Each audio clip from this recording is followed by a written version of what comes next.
आज के इस वीडियो में आपको A to Z कंप्लीट जानकारी आपको वृत्त के बारे में दूंगा।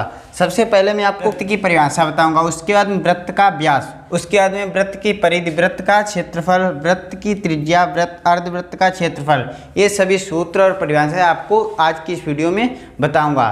तो वीडियो को लास्ट तक देखते रहिए बिना स्किप किए, आपको A to Z जानकारी मिलेगी। तो वृत्त की परिभाषा क्या होती है? किसी निश्चित बिंदु से समान दूरी पर स्थित बिंदु पथ को ही वृत्त कहते हैं। कोई निश्चित बिंदु से समान दूरी पर स्थित बिंदु पथ को ही वृत्त कहते हैं। ये वृत्त की परिभाषा हो गई। तो निश्चित बिंदुओं को क्या होता है? जो निश्चित बिंदु होता है वो हमारा केंद्र होता है। केंद्र से समान दूरी पर जो एक बिंदु पथ होता है, बिंदुओं का पथ, उसे हम वृत्त कहते हैं। ठीक है, उसी को वृत्त कहते हैं। तो वृत्त में कौन कौन सी चीजें होती हैं जिसे समझना आपको अति आवश्यक है। वृत्त में चारों तरफ की ये जो दूरी होती है बिंदु पथ, इसी को हम परिधि कहते हैं। क्या कहते हैं? परिधि। जो दूरी होती है चारों तरफ की वृत्त के चारों ओर, उसी को परिधि कहते हैं। जो वृत्त के बीच में सेंटर यानी केंद्र होता है, वृत्त के बीचों बीच भाग को हम केंद्र कहते हैं। वृत्त के बीचों बीच भाग को क्या कहते हैं? केंद्र। ये हमारा केंद्र हो गया।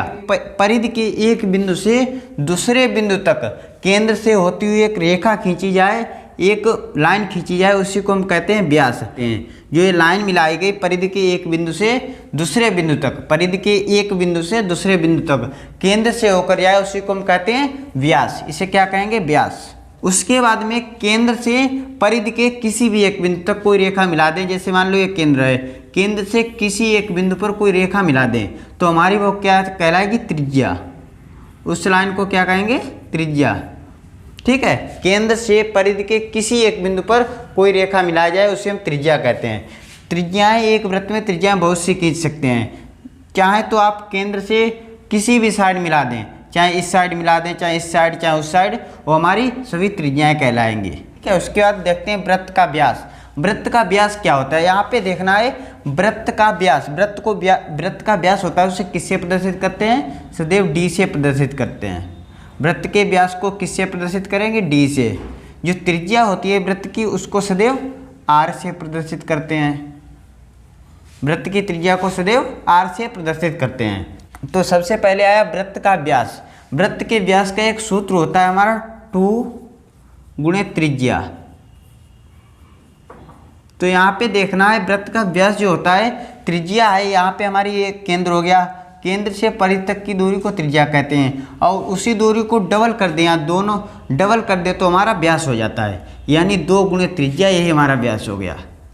तो इसे कैसे लिखेंगे? 2r।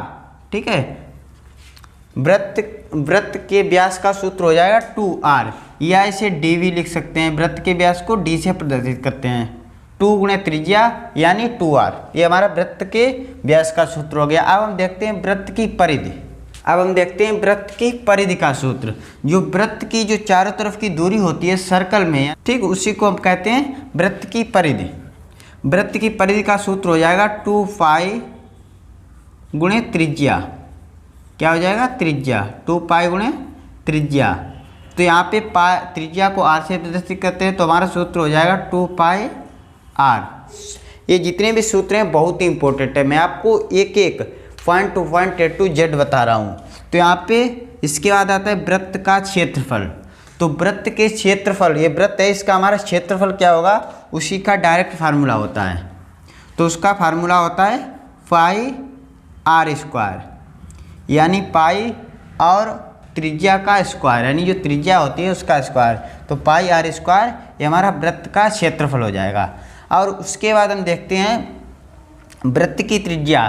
किसी सवाल में क्या होता है, वृत्त का क्षेत्रफल आपको दे दिया जाएगा और आपको वृत्त की त्रिज्या पूछेगा सवाल में, तो इस फार्मूले से आप डायरेक्ट वृत्त की त्रिज्या निकाल सकते हैं। तो डायरेक्ट सूत्र हो जाएगा अंडर रूट वृत्त का क्षेत्रफल बटे पाई।